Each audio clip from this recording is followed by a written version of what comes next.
Capítulo 61. O advento da deusa. Cidade de U, a área da cordilheira no norte e o lago Urdeia no oeste traziam recursos abundantes para a cidade. Atualmente a cidade era cercada por um muro externo, que não existia na última noite enquanto a cidade era envolta em uma atmosfera estranha. Este muro externo era algo construído instantaneamente por Hajime. Usando o veículo mágico de 2 rodas, ele correu ao redor da circunferência externa da cidade e transmutou o muro exterior sem nivelar a terra. Em primeiro lugar, a altura do muro era de apenas 4 metros porque esse era o limite da transmutação de Hajime, não era um muro realmente alto. Se houvesse uma fera mágica grande, ela facilmente seria capaz de passar por cima do muro. Provisoriamente não havia problemas porque isso fez as pessoas se sentirem melhor em tal emergência. Para começar, Hajime não iria depender de tal muro. O assunto sobre o exército dezenas de milhares de feras mágicas se aproximando já era conhecido pelos habitantes da cidade. Considerando a velocidade de movimento das feras mágicas, a vanguarda iria chegar logo antes do anoitecer. Naturalmente, os cidadãos estavam em pânico. Pessoas começaram a insultar os líderes da cidade, incluindo o prefeito, outras choraram e desmaiaram onde estavam. Pessoas abraçavam com força quem estivesse próximo a elas, alguns se esforçavam para escapar, mesmo entre seus companheiros. E havia aqueles que começaram a culpar uns aos outros. No dia seguinte, esta cidade seria destruída, e eles sabiam que eles perderiam suas vidas se eles continuassem ali, então eles não tinham o luxo de permanecerem calmos. A forma como eles estavam agindo não poderia ser evitada. Mas havia alguém que fez eles recuperarem a compostura. Era Aiko.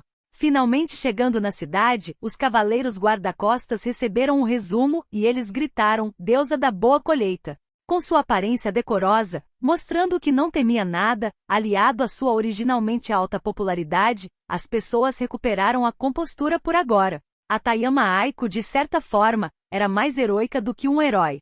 As pessoas que recuperaram a calma se dividiam em 2 grupos. Aqueles que não iriam abandonar sua cidade natal e iriam compartilhar o mesmo destino desta cidade, o grupo que ficaria para trás. O outro já estava planejado desde o início, escapando para a segurança até o resgate chegar, o grupo que se abrigaria. Mesmo entre aqueles no grupo que ficaria para trás, muitas mulheres e crianças foram colocadas no abrigo. Eles acreditavam nas palavras de Aiko de que as feras mágicas seriam repelidas e se perguntavam se eles poderiam ajudar de alguma forma, e os homens do grupo que ficaria para trás decidiram ajudar enquanto as esposas e crianças estariam dentro do abrigo em caso de emergência. Embora já passasse da meia-noite, a visão de pessoas se abraçando pela separação em lágrimas podia ser vista em todos os lugares. O grupo que se abrigaria saiu da cidade enquanto carregava suas bagagens antes do amanhecer. O sol estava alto no céu agora, as pessoas estavam divididas entre aqueles preparados para a batalha e aqueles que tirariam um cochilo.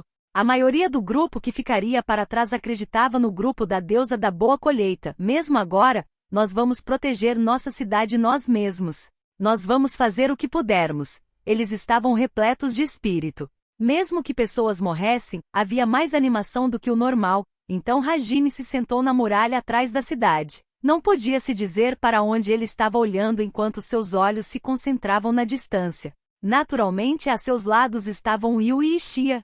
Elas sentaram nos lados de Hajime, elas pensaram em algo, então as duas silenciosamente se aproximaram dele. Então Aiko, os estudantes Tio, Will, David e vários cavaleiros apareceram. Mesmo ele tendo notado Aiko e os outros se aproximando, ele não se virou e fez David e os cavaleiros franzirem o senho, mas Aiko chamou antes que eles pudessem dizer qualquer coisa. Aiko Nagumo-kun, como estão as suas preparações? Você precisa de alguma coisa? Hajime não há nenhum problema sensei. É claro que Hajime simplesmente respondeu sem se virar. Incapaz de aguentar a atitude dele, David perdeu a paciência. David, oi você. Qual é a da sua atitude com Aiko? Para a sua honorável professora. Normalmente eu não iria ignorar os detalhes sobre o artefato que você carrega e os detalhes sobre seu método de rechaçar o exército de feras mágicas, mas eu não fiz isso porque Aiko me pediu sinceramente, sabia? Pelo menos. Aiko, David-san. Você pode ficar quieto por enquanto? David afirmativo. Contudo, quando Aiko disse para se calar ele desanimadamente fechou sua boca. A aparência de David era a mesma de um cão. Mesmo que ele não fosse um demi-humano, você poderia ver orelhas de cão e uma cauda. No momento, esses atributos pareciam estar caídos desanimadamente porque sua dona estava nervosa. Aiko Nagumo-kun. Sobre o homem de robe preto. Aparentemente, esse era o assunto. Angústia escorria das palavras de Aiko. Hajime, você vai confirmar a identidade dele? Mesmo que eu o encontre, você está me dizendo para não matá-lo, não é? Aiko, sim. É necessário confirmar a identidade dele. Isso é, se for algo excessivo para Nagumo-kun. Hajime, por enquanto, eu vou apenas trazê-lo até aqui. Aiko, Hajime, eu vou trazer o robe negro para Sensei. Sensei está pensando como uma professora, então eu vou fazer exatamente isso. Aiko Nagumo-kun, muitíssimo obrigado. Aiko estava um pouco surpresa devido à inesperada cooperação de Hajime. Hajime não se virou mesmo agora, e pensando que Hajime tinha muito a refletir, ela decidiu receber a boa vontade dele. Ela murmurou, eu sou impotente, enquanto suspirava secretamente, então Aiko mostrou sua gratidão com um sorriso amargo. Parecia que a conversa de Aiko tinha terminado, e desta vez, tio se moveu para frente e chamou Hajime. Tio Fumu, me pergunto se está tudo bem. Esta mestre Gonyon. Conversa importante. É um pedido, você vai escutar? Hajime. Tio Tutu, não me digas que a existência desta foi esquecida. Aya, também existe algo como isto. Como essa era uma voz desconhecida, Hajime involuntariamente olhou por sobre seu ombro, e ele viu roupas pretas com bordados dourados que lembravam um kimono, e, esplendidamente ocupando o espaço, ombros brancos e macios juntos de um vale encantador, acompanhado por lindas pernas que se estendiam do corte sobre o joelho. Uma linda mulher com cabelo preto e olhos dourados. Por um momento, os olhos dele pareciam confusos e ele se lembrou com agora que você mencionou. Então disse o nome dela. Obviamente tio, cuja existência foi esquecida, estava longe de ficar irritada, ela estava corando e sua respiração ficou irregular. O algo como isto dela era desconhecido, mas seria melhor não perguntar sobre isso. Tio, NNH. É que depois que esta batalha acabar e tu enviar o Will de volta, tu vais continuar a viajar. Hajime então é isso. Tio Fumu, o pedido desta é. Esta quer acompanhar tu. Hajime, eu recuso. Tio Aya. Resposta imediata, exatamente como esperado. Como esperado do mês, Konyon. É claro que isso não vai ser de graça. Eu vou chamar tu de mestre, a partir de agora e dedicar tudo desta a ti. Corpo e mente, tudo. Que tal? Hajime, só vá embora, ou melhor, só volte para dentro da terra. Enquanto esticava seus braços, tio declarou se tornar a escrava de Hajime com uma expressão de êxtase, e Hajime, que olhava para ela como se ela fosse algo imundo, imediatamente mandou ela embora. O corpo de tio tremeu de novo. As bochechas dela ficaram rosadas. Não importava quem visse ela, a pessoa só pensaria nela como uma pervertida. Até as pessoas ao redor estavam espantadas. Especialmente Yui, que tinha um forte anseio e respeito pela tribo Ryujin. A expressão dela parecida com uma máscara nó sobrescrito uma ruiu com todos os seus sentimentos. Tio, isso é cruel. Mestre foi aquele que transformou o corpo desta nisto. Esta quer que tu tomes a responsabilidade. Todos disseram, enquanto olhavam para Hajime. Como imaginado, ele não poderia apenas ignorar essa acusação ridícula e falsa. Hajime imediatamente olhou na direção de tio, e ele a encarou com veias pulsando em sua testa. O olhar dele perguntava o que ela queria dizer com isso. Tio para ser vista como imunda por esses olhos mais uma vez. Aya. Engole. Esse olhar, este não é forte? O corpo dela estremeceu de novo devido ao olhar de Hajime. Então tio começou a explicar seu processo de raciocínio que atingiu um conceito extraordinário para se declarar como escrava de Hajime. Tio é mesmo em minha terra natal, esta só teve 2 lutas, e a resistência desta em particular superava a deles. É por isso que ser restringida por outro e até sentir dor que nunca sentiu até agora. Como os cavaleiros próximos não sabiam que tio vinha da tribo Ryujin, as palavras de tio escorriam com certa omissão. Tio, é por isso que quando esta lutou com o mestre, foi a primeira vez que esta foi derrubada, sendo pressionada e provando a dor e derrota pela primeira vez. Isso mesmo, aquele punho que ressoou com o núcleo deste corpo. Os impactos que sempre visavam pontos desagradáveis. A dor que poderia ser sentida pelo corpo desta Aya. Embora Tio dissesse isso ela mesma, os cavaleiros que não sabiam que ela era da raça dos Hyujin desviaram seus olhos para Hajime como se olhassem para um criminoso.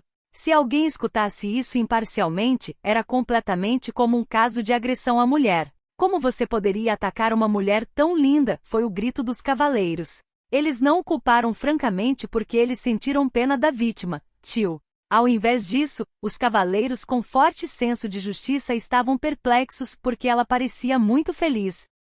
Yui, em outras palavras, Hajime abriu uma nova porta para você? Tio, é isso. O corpo desta já é inútil sem o mestre. Yui o nojento. A expressão de Yui estava distorcida como se ela estivesse vendo algo desagradável. Seu tom não carregava mais respeito quando Tio mostrou que concordava. Espontaneamente Hajime revelou seu sentimento. Ele estava completamente surpreso. Tio, além disso. O olhar pervertido de Tio subitamente mudou quando ela começou a se inquietar enquanto segurava seu quadril com as mãos constrangida. Tio, a primeira vez desta já foi roubada. Com essas palavras, os rostos de todos mostravam surpresa enquanto eles olhavam para Hajime. Hajime disse: nada disso aconteceu, enquanto ele balançava seu pescoço com suas bochechas se convulsionando. Tio, esta decidiu apenas admitir o homem mais forte do que está como companheiro.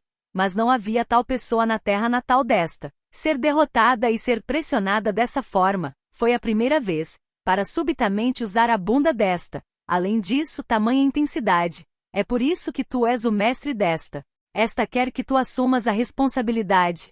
Os olhos de Tio estavam umedecidos enquanto ela olhava para Hajime e segurava sua bunda. Os olhos dos cavaleiros diziam: este cara é apenas um criminoso no fim das contas, e continuaram para repentinamente atacar a bunda, assim que eles falavam e mostravam expressões de estremecimento. Até Aiko e os outros que sabiam a verdade encararam Hajime com olhos acusadores. Até as expressões de Yui e Shia ao lado dele diziam: isso é um pouco demais, enquanto elas desviavam seus olhares. Mesmo diante da aproximação do exército, Hajime foi arrastado dentro de uma situação onde ele estava cercado por inimigos por todos os lados.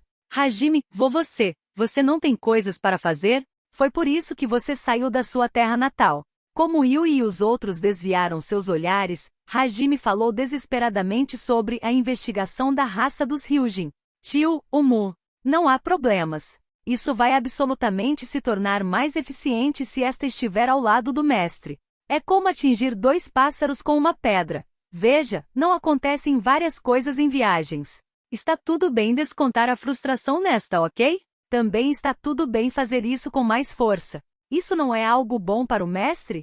Hajime, só há deméritos com uma pervertida ao meu lado. Tio se agarrou nele, mas Hajime só a jogou para longe. Isso foi acompanhado pelo ressentimento dos cavaleiros guarda-costas, as alunas, que viam Hajime como um verme, os alunos, que sentiam um complexo de inveja sobre as mulheres do mundo diferente que só olhavam para Hajime, Aiko, que começou a discursar sobre relacionamentos sexuais ilícitos, e Will, que por algum motivo, olhava Hajime com olhos de respeito.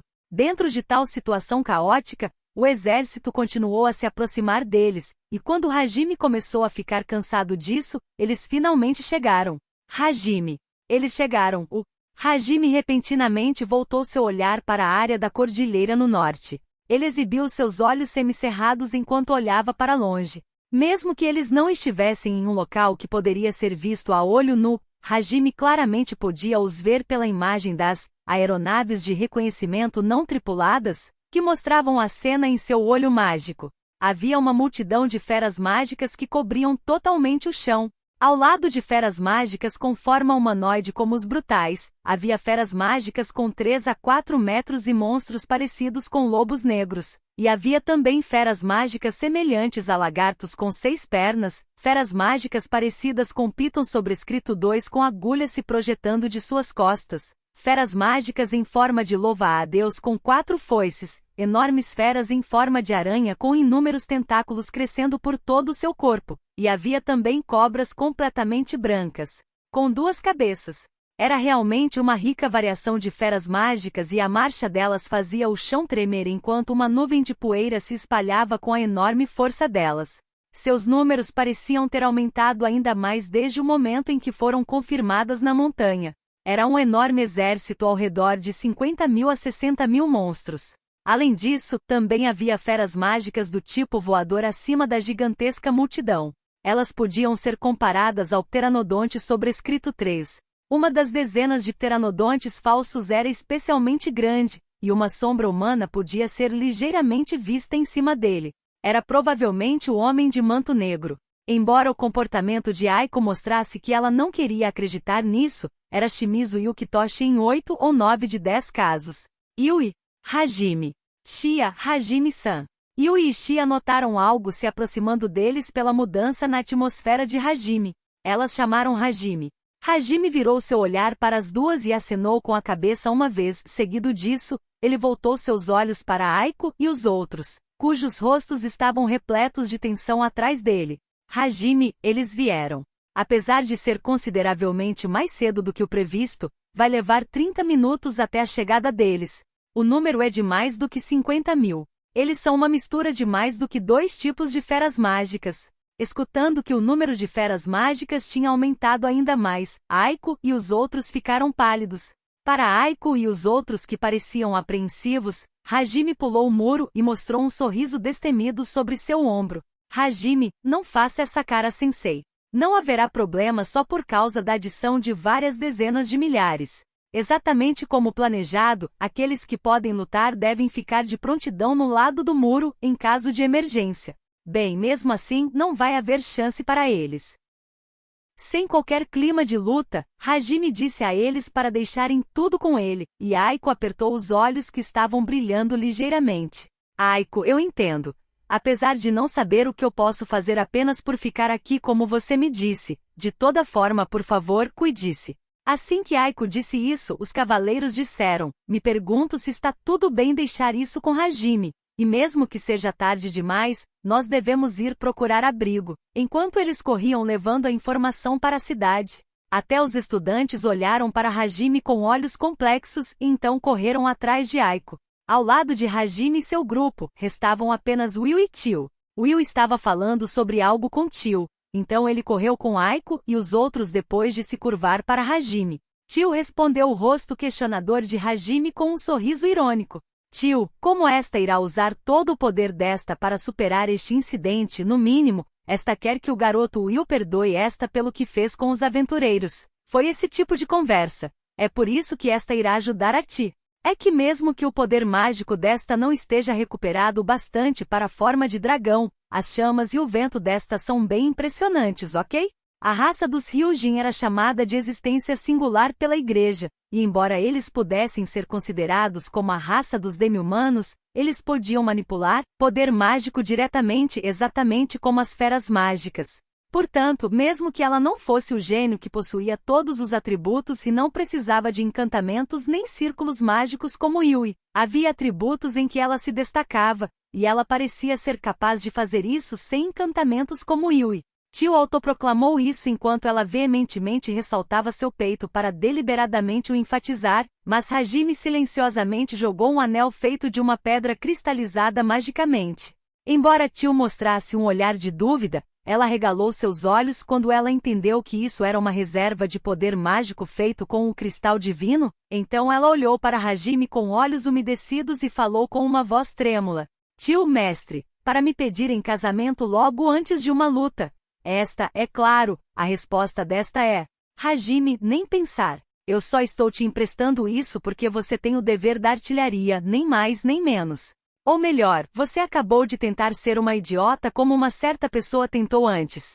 Yui, entendo, aquela história negra. Yui encolheu seus ombros com uma expressão incomodada porque seu padrão de pensamentos era de certa forma parecido com o desta pervertida. A objeção de Hajime foi completamente ignorada enquanto Tio colocava o anel em seu dedo e o encarava com um sorriso e também era ignorada por ela. E finalmente, o enorme grupo de feras mágicas podia ser visto a olho nu. Pessoas com arcos e formações mágicas em suas mãos se reuniram no muro externo. O chão começou a tremer e rugidos de feras mágicas podiam ser ouvidos juntos com a tempestade de poeira ao longe. Algumas pessoas começaram a rezar a Deus e outras estavam com expressões como se dissesse que estariam mortos a qualquer momento. Vendo isso, Hajime seguiu em frente. Usando transmutação, ele criou um palanque ao empilhar a terra. Ele não pensou em aliviar a ansiedade das pessoas porque isso simplesmente se transformaria em pânico se fogo amigo acontecesse. Algo repentinamente subiu da fundação do lado de fora do muro, e as pessoas que pensaram que isto era uma das feras mágicas que se aproximavam estavam encarando o objeto, mas eles ficaram desnorteados porque no local em que seus olhares se reuniam havia um garoto com cabelo branco e tapa-olho. Depois de confirmar que os olhares de todos estavam concentrados nele, Hajime inalou e falou com uma voz que poderia atingir o céu. Hajime, escutem. Ó bravo povo da cidade de Ur, nossa vitória não é nada além de uma certeza. Se perguntando sobre o que lhe foi dito tão subitamente, os habitantes da cidade olharam uns para os outros. Hajime olhou para a confusão deles com olhos semicerrados e continuou suas palavras. Hajime, se vocês estão perguntando o motivo, é porque a deusa tomou o nosso lado. Isso mesmo, é a deusa da boa colheita que todos conhecem, Aiko-sama. Escutando essas palavras, todos começaram a erguer suas vozes com Aiko-sama? Deusa da boa colheita? Aiko, que estava acompanhada pelos cavaleiros guarda-costas na linha de trás e esteve ajudando a guiar as pessoas, ficou estupefata. Hajime, enquanto Aiko-sama estiver ao nosso lado, nós somos imbatíveis. Aiko-sama é a deusa viva enviada pelos céus como uma aliada da humanidade e trouxe para nós boa colheita e vitória. Eu sou a espada de Aiko-sama e também seu escudo. Eu estou aqui para responder ao desejo dela de proteger a todos. Vejam, este é o meu poder que está sendo guiado por Aiko-sama. Assim que ele disse isso, Hajime puxou estalagem do vazio e âncoras de seu cano perfuraram o chão para fixá-la em sua posição. Seguido disso, ele se abaixou e os cidadãos o observaram enquanto ele alinhava sua mira contra a vanguarda das feras mágicas, os pteranodontes falsos, e ele puxou o gatilho. Uma faísca vermelha brilhante saiu de estalagem, e acompanhada com intenção assassina, uma luz ofuscante correu pelo céu em um instante. Ela esmagou um dos pteranodontes que estava a muitos quilômetros de distância, e vários outros ao seu redor caíram no chão devido às suas asas serem pulverizadas pelo efeito residual. Assim, Hajime continuou a disparar pela segunda e terceira vez, e as feras mágicas no céu foram exterminadas. Então, ele propositadamente alterou sua mira e o enorme pteranodonte começou a cair como se estivesse confuso pelo que estava acontecendo. Além disso, o homem de manto negro montado em suas costas foi lançado para longe com a onda de choque. O manto negro atirado no ar tentava resistir à queda. Ele não tinha tempo para trazer o homem encapuzado para Aiko até que todas as feras mágicas fossem exterminadas, então ele escolheu derrotar as mais rápidas para impedir a fuga por enquanto. Apesar de Aiko provavelmente ficar zangada se ela escutasse que ele o derrubou do céu, ele não se importava nem um pouco se essa pessoa estivesse machucada. Pelo menos Aiko poderia não notar porque ele foi derrubado enquanto ainda estavam muito longe. Hajime terminou de exterminar as feras mágicas no céu e calmamente se virou. Lá estava a cena dos habitantes da cidade que ficaram pasmos e boquiabertos. Hajime, todos saúdem Aiko-sama. Hajime disse palavras de louvor para Aiko e seu último dever. Dessa forma, no momento seguinte, habitantes da cidade, todos saúdem Aiko-sama. Vida longa a Aiko-sama. Vivas para Aiko-sama. Todos saúdem Aiko-sama. Todos saúdem a deusa. Vida longa a deusa. Vivas para a deusa. Todos saúdem a deusa. Dentro da cidade de Ur já não era apenas seu apelido, uma verdadeira deusa tinha nascido. Aparentemente a preocupação deles foi apagada enquanto todos na cidade gritavam elogios com seus olhos brilhando e olhando para Aiko, a deusa, a esperança deles. Ao longe, o rosto de Aiko ficou carmesim enquanto ela tremia. Os olhos dela imediatamente se voltaram para Hajime e sua pequena boca se moveu como se dissesse, "O que você quer dizer com isto?" Hajime se virou para a enorme multidão de feras mágicas mais uma vez. Hajime criou tal fachada para Aiko porque ele tinha seus próprios motivos. Primeiro, a atividade de Hajime certamente faria a igreja e o reino se moverem no futuro, e como Aiko iria os confrontar se eles tentassem ferir Hajime, seria melhor que as palavras dela como a deusa da boa colheita carregassem poder nesse momento. Se eles pudessem superar a emergência da cidade com o poder de Aiko-sama, então os habitantes da cidade começariam seus próprios rumores e o nome da deusa da boa colheita certamente entraria ainda mais nos corações das pessoas. Nesse momento, ela não seria apenas um talento útil para o reino, mas também uma deusa que as pessoas apoiariam. Então a igreja e o reino não poderiam facilmente colocar suas mãos nela assim que suas palavras carregassem mais poder. A segunda razão era simplesmente porque os cidadãos apenas ficariam amedrontados e hostis se eles fossem apresentados a um grande poder. Foi por isso que mesmo que eles vissem os poderes deles, as dúvidas e medos dos habitantes da cidade seriam aliviados quando eles se lembrassem que isso veio da deusa que os apoiava, e a hostilidade poderia mudar para boa vontade. Mesmo que eles fossem perseguidos pela igreja, haveria pessoas que cooperariam com eles, e isso era algo bom. O terceiro motivo era simplesmente para declarar que ele assumiria toda a responsabilidade de tudo relacionado com a professora de Nagumo Hajime. Sua razão principal era garantir que os cidadãos não entrassem em pânico e não fizessem nada errado, e ele imediatamente pensou sobre isso. Mais tarde, Aiko iria lhe dizer várias coisas, mas também havia méritos para Aiko e ela iria ignorar isso porque esse era o resultado de decisão dela. Estaria tudo bem apenas escapar assim que tudo estivesse terminado. Com os gritos de habitantes da cidade que diziam que eles não seriam derrotados pelas feras mágicas porque Aiko estava com eles, junto do olhar penetrante de Aiko, e os cavaleiros guarda-costas sorrindo enquanto murmuravam, é isso? Esses caras entenderam bem o que nós estávamos dizendo, e olhavam para ele. Hajime pegou 2 pacotes de munição de Emetsurai da caixa do tesouro, e as colocou em seus ombros enquanto ele avançava. À sua direita estava Yui como sempre, à sua esquerda estava Shia com Morka em seu ombro, que Hajime emprestou a ela, e ao lado deles também estava Tio, que distraidamente encarava o anel de pedra cristalizada magicamente. No horizonte, os pteranodontes falsos que caíram no chão pareciam não estar relacionados com todas estas feras mágicas que marchavam determinadamente preenchendo suas visões. Hajime olhou para Yui. Yui voltou seu olhar para Hajime e silenciosamente concordou. Hajime olhou para Shia. Shia com suas orelhas de coelho levantadas concordou cheia de confiança. Tio ao lado dele. Ele só deixou ela de lado. Hajime voltou seus olhos para a enorme multidão e mostrou um sorriso, e ele murmurou sem nenhuma vontade. Hajime, então, vamos fazer isso. Espero que tenha gostado do vídeo, e se você quer receber mais conteúdos como este, se inscreva aqui nesse canal. Obrigado por assistir a este vídeo, até mais.